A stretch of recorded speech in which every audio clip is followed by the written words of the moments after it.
हद तरीके, दो अलग अलग रिकॉर्डिंग हो गया अभी। ठीक है, एक काम करेंगे, आपका NS3 का होमवर्क रहेगा, ठीक है, आप NS3 खुद से बना के प्रयास करोगे। ठीक है सर। सर ये सब तो पहले पढ़ा चुके हैं ना? हम पढ़ाए हैं, हाँ ये सब पढ़ा लिए हैं आप? सेमेस्टर 1 में पढ़ाए हैं इसको। हाँ। अच्छा, बोली का है नहीं, झूठ का टाइम, इसमें टाइम ज़्यादा था। तो नोट्स तो होगा उसका आपके पास? हाँ सारा नोट से ही। अच्छा, ठीक है ना फिर।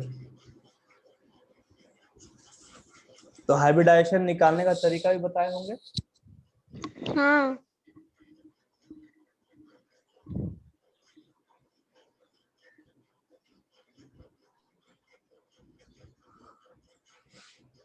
अच्छा, हमको देखने दो फिर क्या है इसके आगे।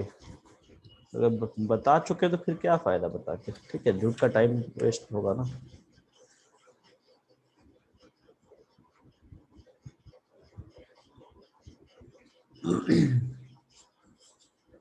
सिग्मा बॉन्ड, पाई बॉन्ड, जिनके हाइब्रिडाइजेशन जो हम लोग निकालते थे वो बताए हैं। हाँ हाँ वही। उसके बाद परसेंटेज कैरेक्टर, हाँ। नोट्स लेके बैठी है क्या? हाँ, हाँ सर। अच्छा ठीक है। हाँ। तो परसेंटेज कैरेक्टर हो गया है। उसके बाद bond length, bond energy, bond angle, ये सब हाँ सर। ठीक है। फिर डाइपोल मोमेंट। हाँ डायपोल मोमेंट भी। अच्छा, चलो तो काफी कुछ बता रखे हैं ना उसमें। उसके बाद डाइपोल मोमेंट किसी मॉलिक्यूल्स में कैसे देखते हैं, mu not equal to zero, mu equal to zero, ये सब। हाँ। अच्छा, उसके बाद ऑर्गेनिक रिएक्शन मैकेनिज्म में कुछ पढ़ाए हैं, बॉन्ड फ्यूजन वगैरह, बॉन्ड फ्यूजन या बॉन्ड क्लीवेज वगैरह, नहीं बॉन्ड, नहीं। नहीं ना? नहीं मैकेनिज्म नहीं पढ़ा है। नहीं ना। अच्छा, नहीं। इलेक्ट्रोफाइल, न्यूक्लियोफाइल कुछ पढ़ाए हैं? नहीं। ओके,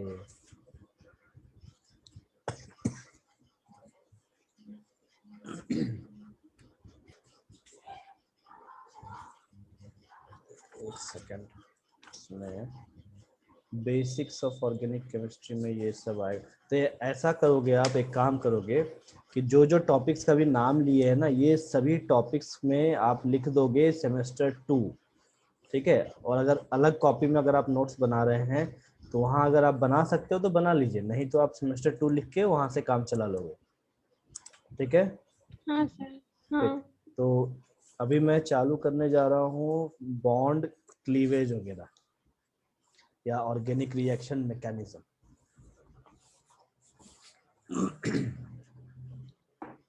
पहले क्यों नहीं बताई, क्या जब सिग्मा बॉन्ड पढ़ाते तब? हम लोग आपको पता है पर फिर भी आप पढ़ा रहे हैं तो नहीं, इसीलिए हमको हम नहीं बोले। देखो एक्चुअली क्या है ना कि ध्यान नहीं आता है। जैसे होता क्या है ना, जेनरिक वालों को भी हम पढ़ाए हुए हैं, ठीक है, हाइब्रिडाइजेशन, तो समझ में नहीं आता है कि उसको पढ़ाया कि आपको पढ़ाया, इसका ध्यान ही नहीं रहता। कई सिलेबस याद नहीं, रटा हुआ नहीं ना है कि ये सिलेबस ऐसा है। दोनों के सिलेबस में कुछ कुछ फर्क है, चैप्टर्स का कुछ कुछ फर्क है। कुछ चैप्टर, जो चैप्टर आपको सेकंड में पढ़ना है वो उनको फर्स्ट में पढ़ना है, ये सब में लफड़ा होता है थोड़ा। चलो ठीक, देखो बॉन्ड या ऑर्गेनिक रिएक्शन मैकेनिज्म, ठीक है।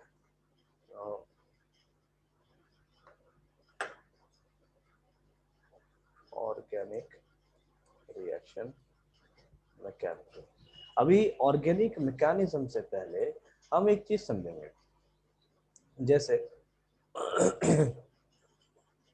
मूवमेंट ऑफ इलेक्ट्रॉन्स या शोइंग, एक second, showing the movement of electrons by full headed and half headed arrow. ठीक है, अब इस चीज को समझिए, देखो है सिंपल सा प्रोसेस, लेकिन ये आपको एग्जाम में एक्सप्लेन करना पड़ेगा। ठीक है, इस चीज का ध्यान रख, जो अभी मैं पढ़ा रहा हूँ ये हर चैप्टर में आएगा ऑर्गेनिक के। अब देखो इसमें क्या है, दो टाइप के एरोज होते हैं, इसको हम कहते हैं फुल हेडेड और इन दोनों को हम कहते हैं हाफ हेडेड। ठीक है,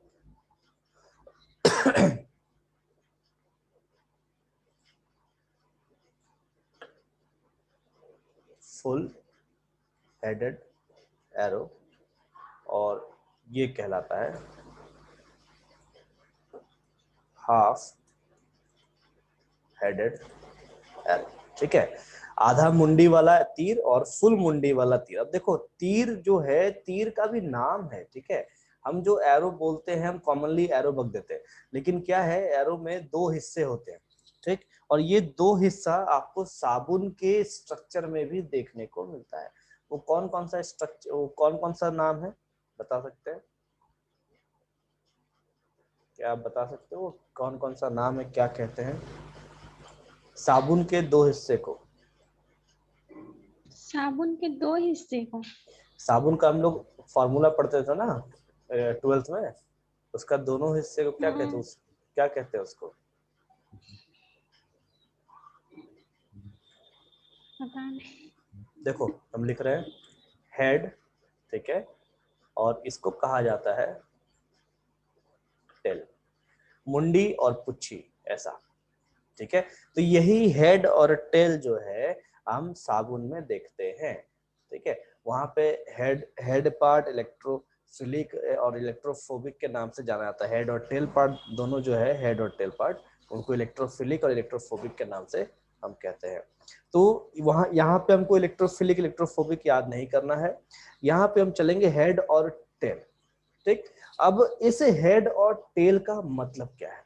तो एक चीज देखो, मैंने यहाँ पे आपको स्ट्रेट लाइन से दिखाया है ठीक है, लेकिन जब हम मैकेनिज्म पढ़ेंगे तो वहां पे हम कभी भी स्ट्रेट लाइन से नहीं दिखाएंगे, हम वहां पे इस तरीके से दिखाते हैं।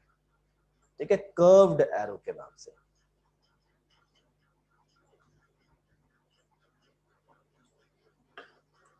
कर्व्ड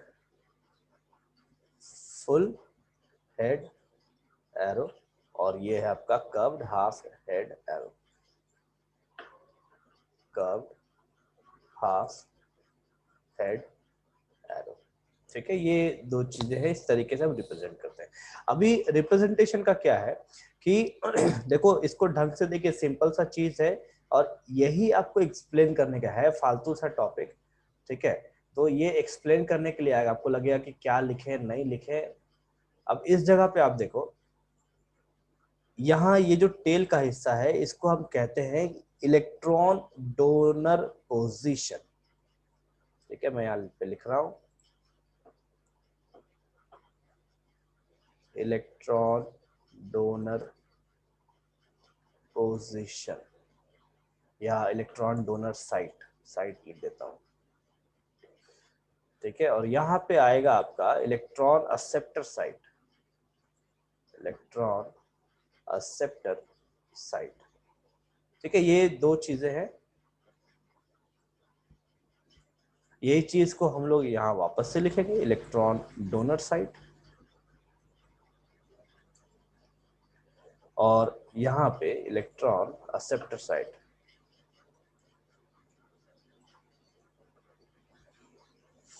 ठीक है, अब डोनर साइड का क्या फंडा है कि वो चीज जो इलेक्ट्रॉन दे रहा है, और एक्सेप्टर साइड का फंडा है कि वो चीज जो इलेक्ट्रॉन ले रहा है।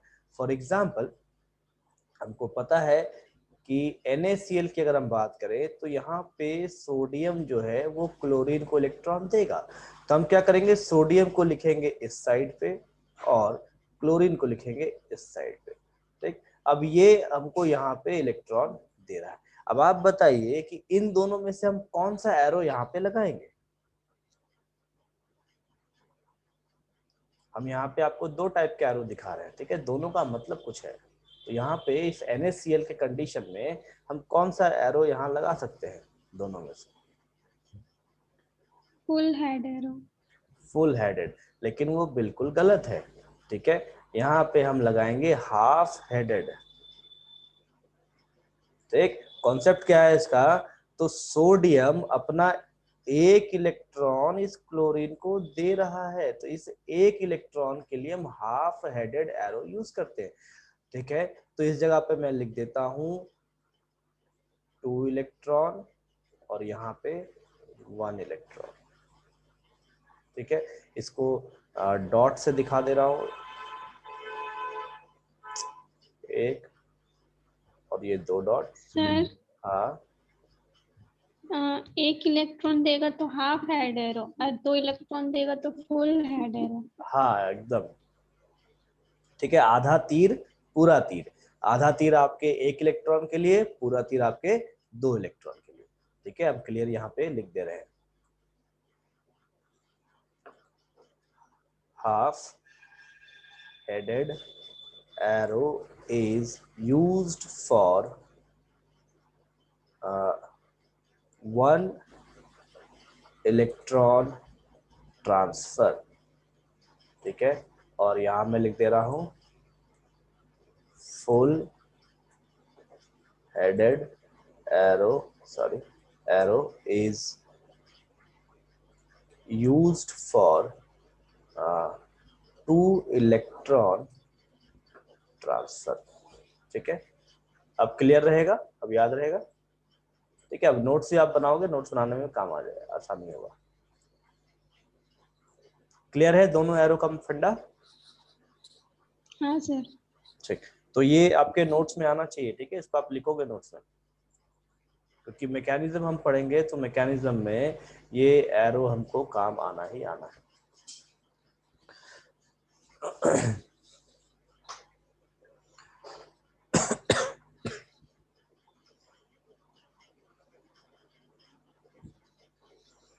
ठीक है, अब देखो रिएक्शन मैकेनिज्म में सबसे सिंपल सा चीज है, सबसे सिंपल चीज क्या है कि हम लोग जब 9th-10th में पढ़ते हैं तो हम वहां पे लिखते हैं रिएक्टेंट,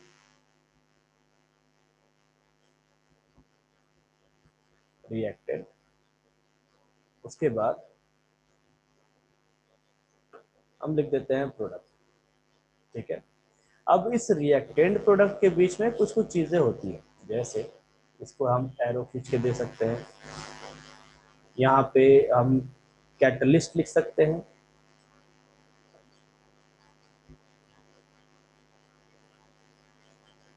ठीक, तो इस तरीके से हम रिएक्शन को लिखते हैं। ठीक है, लेकिन अब एक चीज ध्यान रखना है कि अब हम जो पढ़ेंगे इसमें हम लोग को कुछ कुछ खास वर्ड यूज करना है, जैसे सबस्ट्रेट।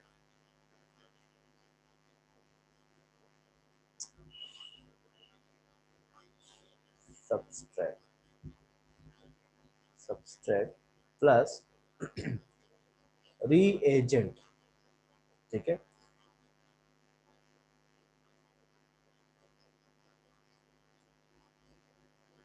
इंटरमीडिएट और ये हमें देगा प्रोडक्ट। अब देखो ये सब चीजें जो है ये बहुत इंपॉर्टेंट है, बहुत इंपॉर्टेंट, मतलब अब हम ऑर्गेनिक केमिस्ट्री में इसी चीज को यूज करेंगे। तो सबस्ट्रेट प्लस रीएजेंट ये हमको देंगे इंटरमीडिएट्स, और इंटरमीडिएट से हमारा बनेगा प्रोडक्ट।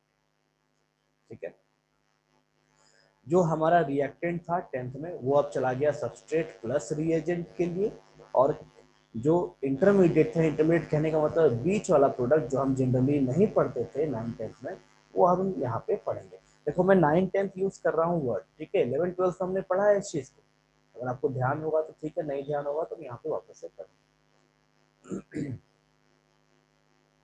ठीक है, तो आज मैं क्लास यहीं तक रखता हूँ, कि नेक्स्ट इसके बाद नेक्स्ट टॉपिक चालू करना होगा तो उसमें टाइम जाएगा। ठीक है, जो भी बोर्ड है मैं शेयर कर दूंगा क्लास के बाद, आप उसको लिखेंगे। क्लियर है यहाँ तक?